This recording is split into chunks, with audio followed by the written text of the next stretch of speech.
मा कान मुहम्मदुर अबा अहदिन मिर रिजालिकुम वलाकिर रसूलल्लाहि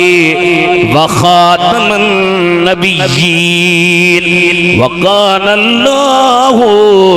बिकुल्लि शैइन अलीमा।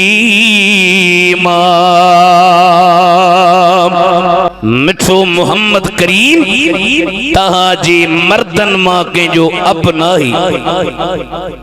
या आयत इन जो शान नुज़ूल बुधो। हजरत बीबी खदीजा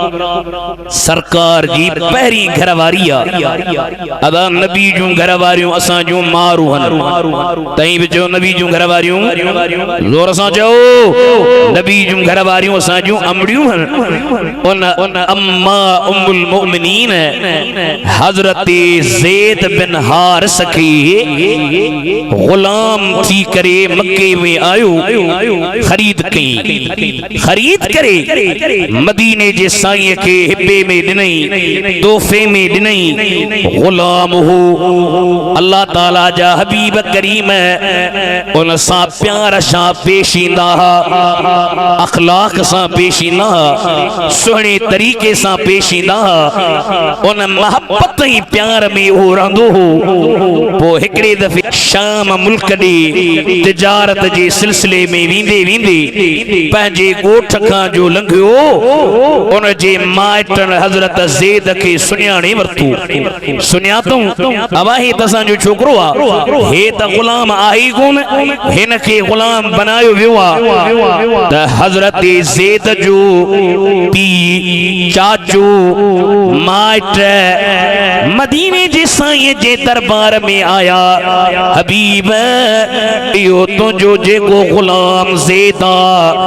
इहो हकीकत में गुलाम नाहे असां जो पुट्रा असां जी औलाद आ असां खे दे असीं तोखे इन जे इवज़ में पैसा था ॾियूं जन पैसन में तो इन खे ख़रीद कयो आ। मदीने जे साईं फरमायो त मां ज़ैद खे पंहिंजे दर तां तड़ींदुसि कोन कढंदुसि कोन पाण हले त मर्ज़ी जो मालिक आ कंडियारे वारो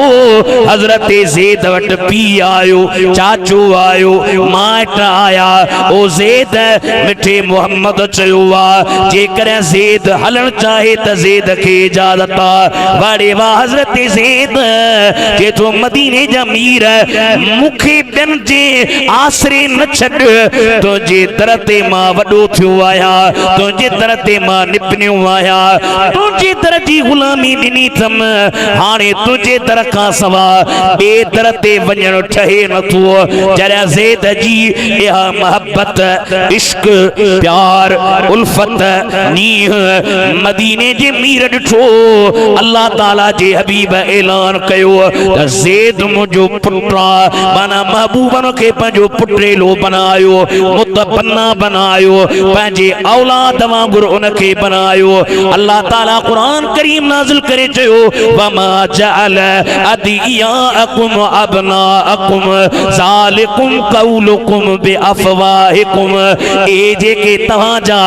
हथ सां बनायल पुट हन सॼल पुट हन इहे तव्हां जा पुट कोन्हे इहे तव्हां जी ज़ुबान जी ॻाल्हि आहे। जॾहिं ज़ैद खे मदीने जे मीर पंहिंजो पुट चयो त अल्लाह मना कई हबीबन चयो त न ठीकु आहे हाणे भला मुंहिंजो पुट कोन्हे मुस्तफ़ा हज़रत ज़ैद खे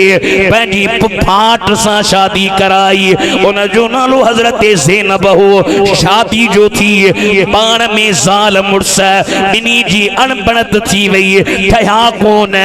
ठहिया जो न तलाक जी नौबत अची वई मदीने जे साईं पंहिंजे फुफाट बीबी ज़ैनब सां निकाह कयो त मक्के में जे के मुस्तफ़ा जा दुश्मन हा हासिद हा नसहण वारा हा उन्हनि अफ़वाह हलायो त मदीने जे मीर पंहिंजे पुट जी ज़ाल सां शादी कई आ। अल्लाह ताला कुरान मजीद जी हा आयत नाज़िल करे फरमायो त मा कान मुहम्मदुन अबा अहदिन मिर रिजालिकुम वलाकिर रसूलल्लाहि व खातमन नबिय्यीन व कान अल्लाहु बिकुल्लि शैइन अलीमा।